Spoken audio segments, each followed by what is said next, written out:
خدا تم پر رحم کرے۔ اس بات کو سمجھو، خدا کا نام عالم ہے، لیکن اس کا علم حادث نہیں کہ پہلے نہ ہو اور بعد میں آیا ہو، اور اس نے اشیاء کو جانا ہو، اور اس علم حادث سے اس نے مدد چاہی ہو اپنے پیش آنے والے معاملات کی حفاظت میں اور غور کرنے میں، مخلوق کے خلق کرنے یا جو بنا چکا ہے اس کے مٹانے میں اس علم حادث سے مدد چاہی۔ اگر علم باری تعالی عین ذات نہ ہوتا تو وہ جاہل اور ضعیف قرار پاتا، جیسا کہ ہم دنیا کے علماء کو پاتے ہیں کہ وہ عالم کہلاتے ہیں از روئے علم حادث، کیونکہ ان میں جہالت تھی،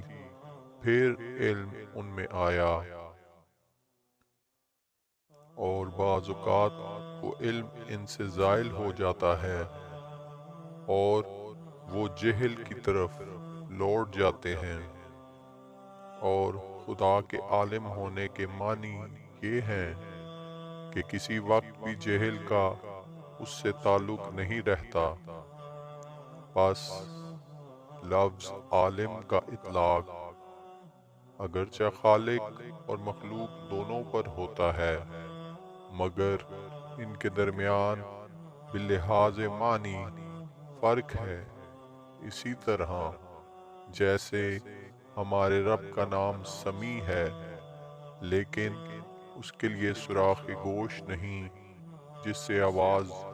سنی جاتی ہے، اور اس سے دیکھا نہیں جاتا، کہ جیسے ہمارے کان کو سوراخ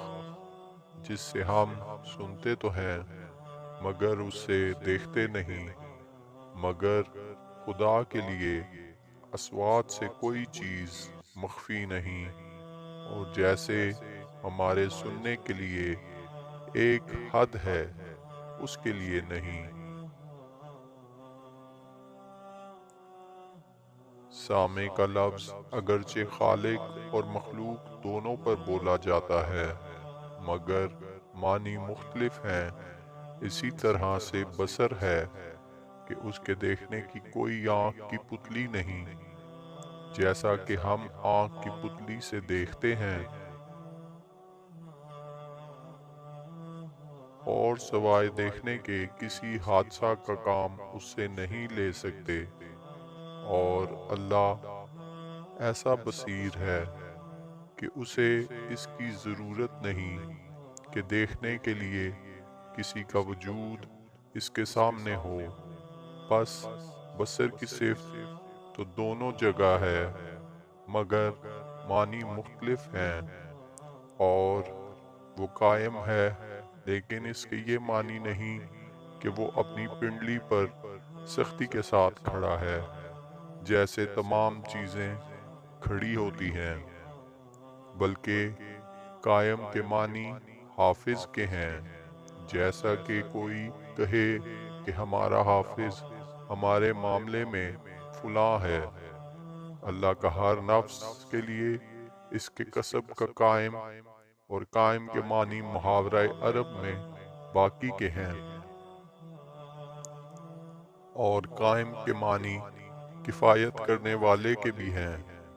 جیسے تم کہو کہ کھڑے ہو فلاں شخص کے لیے، یعنی اس کے کام کو پورا کرو، جس کے معنی میں ہم قائم بولتے ہیں، وہ ساکھ پنڈلی پر کھڑے ہونے والے کے ہیں۔ بس لفظ مشترک ہے اور معنی مختلف ہیں۔